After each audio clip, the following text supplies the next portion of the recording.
Welcome to the French Drainman channel. I'm your host, Robert Sherwood. We have a really good video for you. We're going to talk about utilities, working around trees, how to get under sidewalks. We're going to cover a lot, so let's get right into it.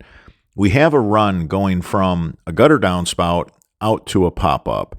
We want to make sure that we tape this one connection, this one elbow, because we do not want it to leak right at the foundation of the house. This is really key, and this is really important. You don't have to tape where the vented cleanout goes in the riser, because that's a male going into a female end in the direction of flow, so it will not leak. We have one piece of pipe all the way to the pop-up. That's key. Now, when going under a sidewalk, the mistake everybody makes is they just start digging under a sidewalk. You have to dig your trench first. Get your trench dug up to the sidewalk so that you can get inside the trench with your shovel. Take a really narrow shovel and reach on both sides of the sidewalk. Now notice how we had one piece of pipe going by that tree. We have our vented cleanout, so we're going to really have good high flow. It's going to carry all the shingle gravel and debris through this really long section that's going by this tree. We don't want any connections, no fittings near that tree. Notice how the men are tunneling underneath the sidewalk. They're working diligently, one on one side, one on the other. This is a true DIY video, by the way. No machines, it's all hand labor. Look at this one-piece line. Beautiful.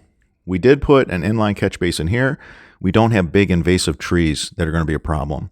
So we're putting in a sediment trap. We want to catch all the shingle gravel off of that run. Now, we sell a pop-up that snaps right on corrugated pipe. So this is really quick and easy and fast.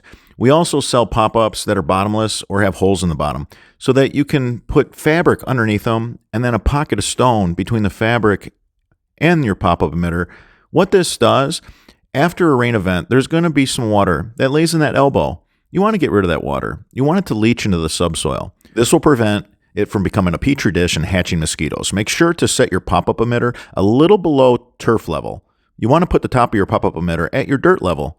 That way your lawnmower won't cut the top off. Look at this one piece of pipe. Look at that beautiful run all the way to that inline sediment trap. That is beautiful. It's vented. That sediment trap is vented. We go under the sprinkler lines and we go right to our vented cleanout. The vented cleanout allows the water to come off the roof fast. You want to get the water out of the gutter trough quickly. When water builds up in the gutter trough becomes heavy. You'll end up with a bent gutter. Look at this one piece of pipe to the sediment trap and then another big stretch of pipe to the pop-up emitter. No glue joints like PVC pipe. Glue joints, that's where you end up with leaks. That's where you end up with separation. Now, we have a lot of utilities here, and I wanted to talk about dealing with the utilities. Always stay 3 feet off of all the utility lines because that's how far they usually mismark them, is by 3 feet. And it's also rules that they've made up because it's their world and we're living in it.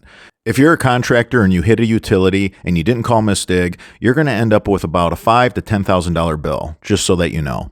All right, we're putting in an inline sediment trap. We got this pipe underneath the sidewalk. The guys did a beautiful job. And now we're going to put in an inline sediment trap to collect all that shingle gravel. We have 2 downspouts tied into one line. I really love when you can do that because you get good flow. It helps keep the line clean. Now, this is super important, so make sure you do this. Pack the dirt under the sidewalk with the shovel handle.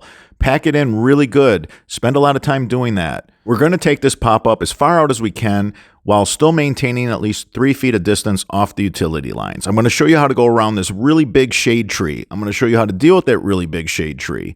We're going to go over all these details and more, so stay tuned. This is a true DIY video. As you can see, the guys are not using the equipment. They're just doing it by hand.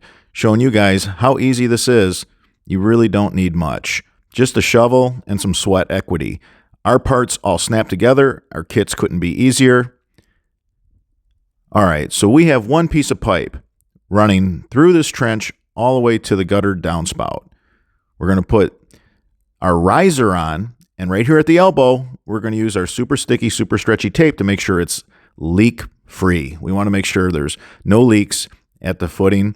We don't want any problems with the foundation. We're going to trim this gutter downspout down a little bit so that it will accommodate our new vented cleanout leaf filter, and just that easy. That's how simple it is. Now, we have one piece of pipe from that vented cleanout all the way to the pop-up, and we're not going to put a sediment trap in. We have that giant shade tree, a lot of roots. We do not want roots in this system. One piece of pipe from the pop-up all the way to the house. If this was PVC pipe, it wouldn't last but a couple years. That tree would end up moving PVC pipe around until it cracked, and then the roots would get inside it. All right, everybody, if you liked the content in this video, give us a thumbs up. It supports the channel. If you have any questions about this installation, leave them in the comments section. I'm your host, Robert Sherwood. Until the next video.